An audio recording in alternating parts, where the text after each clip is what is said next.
ఆకు చాటున పిందెను చూస్తా, సోకు తీగల్లో పండును కోస్తా, నువ్వొస్తే కప్పిస్తా ముద్దుల ముంతమ్మా.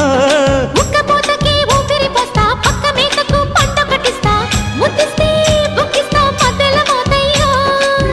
ఓలమ్మో పుకారులు షికారుగా రావమ్మో, ఎదలే ఏడెక్కిస్తే ఎట్టాబులమ్మో. ఊరయ్యో బజారులో మజాలకి రానయ్యో, పగలే పక్కెక్కిస్తే తంటాలేవయ్యో. మిట్టిల మీదున్న మిస్సమ్మయ్య సంటే వడ్డీలతో పాటు ఒళ్ళోకి వస్తుంటే పొగరు చిల్లకల్లెగిరి